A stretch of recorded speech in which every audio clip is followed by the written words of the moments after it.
My parents won't help pay for my son's medical bills, who has passed away, while they secretly help my brother. But now things are turning bad for them, and they deserve it. I was just 10 years old when my parents, Will and Sully, started leaving my younger brother, William, at home with me. We didn't have much, and they worked all day to make a living. Every day, they would leave home at 6 in the morning, tell me what they had prepared for breakfast, lunch, and dinner, and give me instructions on taking care of my brother.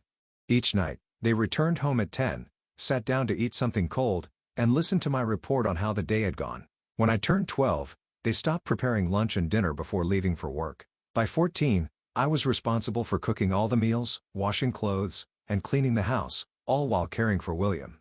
I loved my parents and understood that they had to work. Taking care of William wasn't a burden because he was my younger brother. But those responsibilities stole my childhood. They also took away my chance to have friends. Whenever my classmates invited me out, there was always some chore waiting for me at home. Eventually, they stopped inviting me. It was especially hard in high school. By then, my parents sat me down and told me it was time to get a job to help with the household expenses and bills. They reminded me of the many sacrifices they had made to pay for my education up to that point and said it was time for me to lighten their load. As I said, I loved my parents and understood their financial situation. I was happy to help. However, whatever social life I had disappeared completely, the little free time I had left was spent studying to keep up academically. I worked hard to earn a college scholarship and couldn't afford to slow down. Fortunately, my efforts paid off, and I went to college on a full scholarship. Even then, my parents expected me to send them money. I had to work not just to pay my own bills, but also to help with theirs. My college experience was essentially a repeat of high school: no friends, odd schedules, and sleepless nights. By the time I graduated, I didn't have any real friends. Upon leaving college, my first resolution was to make friends, true friends. By another stroke of luck, I landed a job immediately after graduation, and it wasn't a waitress job. My parents were thrilled because it meant I could send them more money. I was thrilled because I no longer had to spend long hours standing. True to my resolution, when my co-workers invited me out, I practically screamed, yes. It was during those first after-work outings that I met my husband, Alex. He wasn't exactly a co-worker, but rather a friend of one of them. Still, he was the easiest person to talk to and accepted my reserved nature. After a few after-work outings, Alex finally asked me out on a date. 6 months into dating, he proposed to me, and I said yes. My parents argued that it was too soon, but I had never been more sure about anything in my life. Alex was my first and only love, and I couldn't wait to spend the rest of my life with him. It was the best decision I ever made. On a morning in April 6 years ago, I married the love of my life in front of friends and family. Even though I was starting my own family, my parents still expected the monthly payments I had always sent them. Fortunately, Alex was understanding and didn't complain. However, when they began hinting that they also expected Alex to send them money, I drew the line. It was one thing for them to expect me to send them money until the day I died, but to expect the same from Alex, who carried most of our family's financial burdens, was not only absurd, but completely selfish. And what about William? At his age, I had been working as a waitress, doing household chores, babysitting, and studying, all at the same time. When I pointed this out to my parents, they said, well, the reason you had to work so hard was so that William wouldn't have to. I reminded my parents that the reason they pushed me to work so young was to ease their burden. If they had 2 children, that responsibility should have fallen on both of us. They then proceeded to call me a bad sister. For a while, I stopped talking to them, and of course, stopped sending them money. If it weren't for Alex, we might have continued ignoring each other, even after the birth of my son, Charlie. He told me to forgive them and reminded me they were still my parents. 10 months after the argument, I gave birth to my son, Charlie. I looked at his beautiful face once and knew I had to make some changes. The first change was the amount of money I sent my parents. After Charlie was born, I reduced the money I sent them each month by 30%. Charlie was my future, and I couldn't sabotage it for my parents. Of course, my decision didn't sit well with them. They tried to argue, but it was a losing battle, and they knew it. Little did I know that 5 years later, I would be laid off. The company I worked for was downsizing. It was right after the pandemic, and the country's economy wasn't what it used to be. Many companies were cutting staff, making it difficult to find a new job. Even after months of searching, Alex suggested I become a stay-at-home mom and I agreed. Fortunately, when I told my parents there would be no more monthly checks from me, they didn't complain, though they were very unhappy. Even though one source of income disappeared, Alex, Charlie, and I remained happy. More than ever, I had everything I needed right in my arms. The 2 men who owned my heart. Life was good until 2 months ago when my world fell apart. Charlie started feeling weak. He always seemed out of breath and sometimes complained that his heart was beating too fast. Alex and I told him to rest more and prevented him from playing too much.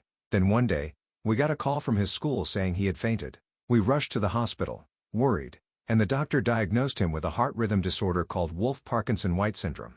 From the moment I heard the name, I didn't like it. The doctor said surgery was the only way to treat it. When he mentioned the cost of the surgery, I broke down in tears. Alex asked if there was any medication Charlie could take until we raised the money for the surgery. The doctor gave us a prescription, but warned that Charlie needed the surgery as soon as possible. Since then, Alex and I have been doing everything we can to raise the money. I have drained my savings, including the fund I had started for Charlie's college education. I wanted to start looking for a job, but Alex insisted I focus on taking care of Charlie. Meanwhile, the bills kept piling up: groceries, household needs, and the cost of Charlie's medications. Alex's family has been incredibly supportive. Sometimes they fill our house with groceries or help take care of Charlie. They even paid for half of Charlie's medications last month. And then there's my own family. I haven't heard from William in a long time since he went to college somewhere up north. When I told my parents about Charlie's diagnosis, they gave empty platitudes. Not once have they called to check on us or asked how they could help. Charlie is their grandson, but they treated the news as if he were the child of an acquaintance. Their insensitivity disgusted me, and I vowed not to contact them again. But then, Charlie got worse yesterday. Now he needs that surgery more than ever. I am thinking of contacting my parents just to ask them for money. What we have raised is still far from the amount we need.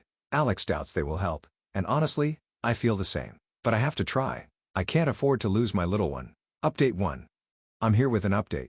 I want to start by thanking everyone for the overwhelming support and advice during this incredibly difficult time. Despite all your kind words and suggestions, my news is devastating. I lost my little one. The light and joy of my life are gone, and I'm struggling to accept this unbearable loss. It's so hard to organize my thoughts to tell you everything that has happened, but I'll do my best because I want to share this with you. As many of you advised, I reached out to my parents to ask for help. I had hoped that despite our complicated past, they would put aside our differences and offer support. But as is often the case, reality had other plans. At first, my parents delayed their response, telling me they needed time to think. They claimed they were barely getting by since they stopped receiving money from a certain someone. I didn't bother replying to their messages. I knew they had no intention of helping us. Even if they had, their half-hearted and conditional offer would have arrived too late. 2 days after asking them for help, my parents sent a text reiterating their inability to provide financial support. They wrote a hollow line about wishing they could help, but said they didn't have any money available. I deleted the message without bothering to reply. If I could have torn it into pieces, I would have. Looking back, I realize I should have known better than to expect anything from my parents. They've never been there for me when I needed them, and I shouldn't have expected them to change now.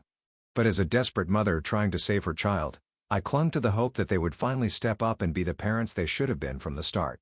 Now, as I sit here trying to come to terms with losing my child, I'm left to pick up the pieces of my shattered heart. I'm grateful for the love and support of my husband, Alex, who has been my rock throughout this terrible experience. Even when I told him I had contacted my parents behind his back, he didn't throw it in my face or say, "I told you so." Instead, he simply held me and said how sorry he was. We feel so lost right now, but I know that someday, somehow, things will be okay, though that day feels so far away. For now, we're just holding each other as tightly as we can. Update 2. I'm back with another update. I want to begin by thanking everyone for your heartfelt condolences. Your messages of comfort haven't stopped coming since Charlie went to a better place. And I have to say, they mean the world to me. Charlie was everything to us. This morning, Alex and I decided to have him cremated. While most of his ashes were buried in the backyard of Alex's parents' house, we kept a small portion with us. It's a small comfort, but having a part of him close makes us feel like he's still here, watching over us. You won't believe who showed up at the funeral: my parents. I'm still trying to process it. I didn't invite them or send them any information about the event, but somehow they found out and had the audacity to show up. Dressed in black, they pretended to mourn as if they truly cared. It was as though they thought they could walk in and act the part of loving grandparents. I was furious. I wanted to confront them, to tell them how hurtful and hypocritical it was for them to be there now. How dare they show up and pretend to care about my son when they made it clear they didn't want to help when we needed it most. But Alex stopped me. He reminded me that Charlie deserved to be laid to rest in peace and that my parents' presence wasn't worth ruining that moment. So I bit my tongue and walked away. I didn't want to give them the satisfaction of thinking they could still get to me. However, when they dared to approach us to offer their condolences, I turned my back on them and walked away, taking Alex with me. I'm done with them. When I needed them, they chose not to be there for me. And now when it's too late, they want to pretend they care? No, I don't think so. To me, they are no longer my parents. They're just two people who share DNA with me. I will never be able to forgive them for what they did, and I'm okay with that. I'm okay with acknowledging that our relationship is beyond repair. I'm okay with moving on and focusing on the people who truly care about me and my family. As painful as my parents' betrayal was, William's absence hurt even more. My younger brother didn't even bother to attend the funeral. Not a call, not a message. I sent him countless messages when Charlie was sick and even informed him about the funeral. But he couldn't be bothered to show up or even send a card. Losing Charlie made one thing painfully clear. The people I called family have never seen me the same way I saw them, and that's my fault for expecting so much from them. Update 3. Honestly, I didn't think I'd be back so soon, but I just made a disturbing discovery, and I'm struggling to process it. In my post 3 months ago, I mentioned how I hadn't heard from my brother William in a long time and how his absence and lack of communication hurt even more than my parents' lack of help. In my mind, I imagined he was somewhere too busy with work or friends or something like that. Never in a 1,000,000 years did I imagine the truth, that he was hiding, scamming our parents to fund his addiction. Yesterday afternoon, I went to the mall to get out of the house and clear my mind. That's when I ran into one of William's school friends, Bob. He was happy to see me, and we started catching up on the years we'd lost contact. He didn't know about Charlie, and honestly, it was a relief to talk to someone who didn't look at me with pity or constantly ask how I was doing. At some point in the conversation, Bob asked about my parents, specifically if they had found a new place to live. I asked him what he meant. As far as I knew, my parents were still living in the house where they raised William and me. Bob suddenly became uncomfortable and said it wasn't his place to talk about it. That's when I got worried. I refused to let him leave without telling me what he knew. Finally, he gave in and suggested we discuss it over coffee. At the cafe, Bob opened up. He told me how he and William started using drugs in college. Both dropped out before the second semester of their final year and moved in together. When they ran out of money, they sold their clothes, shoes, and anything else they could get their hands on. But even that wasn't enough to support their addiction. That's when William came up with an idea. He convinced a friend to clean up and take some photos. Then, William sent those photos to my parents, along with a letter claiming he had met the love of his life in college and had gotten married after graduation. He invented a story about moving in with his wife's parents to take care of them due to their poor health. He told my parents that life was hard and that he needed their financial support, and my parents believed every word. For more than 4 years, they sent William money every month, funding a fake family. Meanwhile, when I turned to them for help to save my own family, my sick son, they said they didn't have the funds to help me. But that's not even the worst part. William decided the money my parents were sending wasn't enough. So he forged my father's signature and sold their house. Yes, you read that right. He sold their house. My parents have been living, sleeping, going out, and coming back to a house that isn't even theirs anymore. It's only a matter of time before the new owner comes to claim it. When I told Alex, he was shocked and speechless. Honestly, I'm still struggling to process it myself. When I needed my parents to help my son, they turned their backs on me without hesitation. Yet, they didn't think twice about funding a family they never even met. And now, they don't even know they've lost their home. So that's what I've discovered, and that's why I'm sharing it here, because it's too much. Should I tell my parents or let them find out on their own? Update 4. Thank you for all the advice and support regarding what I should do with the information Bob shared about William. To be honest, even with your many suggestions, I still couldn't make a decision until I talked to Alex about it. My dilemma came from the fact that the more I thought about the two options I was considering, letting my parents suffer in ignorance or rubbing it in their faces that they'd been duped by their golden child, the more I felt like I was acting out of revenge. And while I know I have every right to feel that way, I don't want to be consumed by anger. I've seen what that does to people, and it's something I want to avoid. When I told Alex about my dilemma, he said he understood my feelings. He agreed that both options seemed vengeful on the surface, but reminded me that I'd been deeply wronged. He pointed out that my parents deserved to be confronted about their actions because after everything I sacrificed for William and for them, they weren't willing to reciprocate when I needed them most. Alex said something that really stuck with me. Maybe we'll never know if the money they could have sent would have saved Charlie. But what we do know is that they deliberately turned their backs on our family. They chose not to help at all. He told me that sharing what I discovered from Bob and confronting my parents about their injustice wasn't being vengeful. It was simply seeking justice. Then he added that leaving them in ignorance to face the humiliation of discovering their golden child had sold their house might seem vengeful, but it would be a fitting consequence for their behavior. He even said they deserved something 10 times worse than that. When he said that, I felt a blurry line suddenly become clear. I wasn't seeking revenge. I was standing up for what was right. This morning, I went to my parents' house. I brought up William and the family they claim he has but never introduced to me. I asked why they refused to help Charlie when they had no problem financing William's supposed family, a family they didn't even know. Do you know what they said? That William's family was above mine, and that I had money, the money I'd saved by no longer sending it to them. I saw red. I was shaking with so much anger that I knew if I didn't leave, I might do something I'd regret, something that might physically harm them. The fact that I even hesitated about confronting them, given how cold they are, seemed absurd to me at that moment. Alex was right. They deserve something 10 times worse than what I'd planned for them. They deserve to fail and fail miserably. But before that happens, I want them to get a taste of their own medicine. Update 5. Today has been an intense day. Today was my mother's birthday. No, scratch that. The woman doesn't deserve to be called my mother. Let me rephrase. Today was Sully's birthday. For as long as I can remember, she's always celebrated her birthday the same way. She invites all the family members in town to an all-family gathering with a dramatic presentation of gifts, where the giver must give a short speech. Even this year she didn't disappoint. I received the invitation card in the mail 2 days after confronting them about William's fake family. It invited Alex and me to the celebration. This morning, I put on a cute black dress, and Alex put on his suit. I'd already told him what I planned to do, and my sweet husband was fully on board. Of course, I also told him about the ridiculous response Sully and Will gave. When we arrived, most of the family members were surprised to see us, given that we're still mourning. We endured the awkward small talk until it was time to present gifts to the so-called honoree. When it was our turn, I handed them our gift, a picture of the house where William had been living since dropping out of college. It also included documents and details of his grand plan to deceive Sully and Will into believing he had a family. It also outlined the sale of the very house we were in. I didn't hold back. I made sure everyone knew about their beloved William, who had been living a lie and scamming his own parents for years. I told the story of my son, Charlie, and how they turned their backs on me when I needed the money, all to pay for my brother's addiction. When I finished, Alex stepped forward. He told them clearly that he didn't want to see them near us, that we were done with them. He told them they could run with their favorite son and deal with the consequences of the truth. Will and Sully broke down in tears, but the time for compassion had long passed. Not only had we shown everyone who they really were, but they had also discovered who their son was. If you're wondering how I felt good.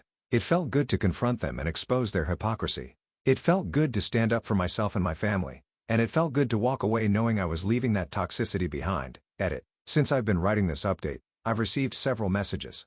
Some from my parents asking us to meet and talk, though I haven't responded. I think we've said everything we needed to say to each other. I've blocked them and moved on. I've also received messages from family members, but so far, all of them have sent messages saying they're so sorry for my loss and that my parents have been idiot. It feels good to have people on your side. Update 6. For those wondering what happened with my parents and the house, here's the update. I haven't talked to them, but it's not hard to find out everything that has happened since my parents' story has become the gossip of the family. They didn't lose the house because, obviously, the signature was forged, and the sale my brother arranged wasn't legal. However, my brother did get into trouble for that, but not with my parents because they didn't want to sue him or press charges since he's their special son. Still, he had to enter a rehab program paid for by my parents. And, yes, I call them parents to make reading this easier, as some people mentioned in my previous post. Rehabilitation is what the judge ordered to avoid him going to jail. Even though my parents didn't press charges, the justice system can pursue criminal charges against him, and they have. It's part of the agreement they've reached. Additionally, there's the lawsuit filed by the person who bought the house, who wasn't very happy to find out there was no house, and that my brother had taken part of the money. He had only paid part of the house. Although part of me thinks the buyer was a fool for paying it all, surely thinking it was a bargain, I also think the lawsuit against my brother is well deserved. The outcome is that they've reached a settlement, and my parents are paying for that. They could have let my brother take care of all his problems, but no. They have to be there for him, paying for his mistakes, when they're neither directly responsible nor obligated to cover the costs of his mess. But from what they've said to other family members, they can't leave their son at his lowest point. I wish karma would hit them harder. So hard that it would bring them back to reality. But seeing my parents' attitude, I don't think even a high-speed train crashing straight into their faces would wake them from their fantasy world, one where my brother deserves all the effort they put into him. Update 7. My parents have had to sell the house, and my brother is probably back using. It's been months, and everything was quiet. That's why I hadn't updated, even though I've received many requests to do so. My brother had left rehab, and as far as I knew indirectly, everything was normal. However, a couple of months ago, My parents returned to the house and discovered they had been robbed. Several valuable things were taken. It's not hard to imagine who could have done something like that. And he wasn't alone. My parents discovered my brother and a couple of his friends loading a car with their things, thanks to a neighbor's cameras. And no, they haven't filed a police report about this. They've been telling family members that with everything that's happened lately, they can't send him to jail. Because if anyone reports him, he could spend a long time in prison, as it wouldn't be his first offense. Even our relatives have told them they should report it no matter what, but my parents refused. They've told them it shouldn't even be about the stolen items, but because he would use everything he stole to start using again. But my parents insist on not reporting it and want to find him to bring him back home. So my brother has left them with debts and a looted house, forcing them to sell it and move to a smaller place. I don't know the place, but I can't imagine anything smaller than the house from my childhood. We never had much, so our house was always modest.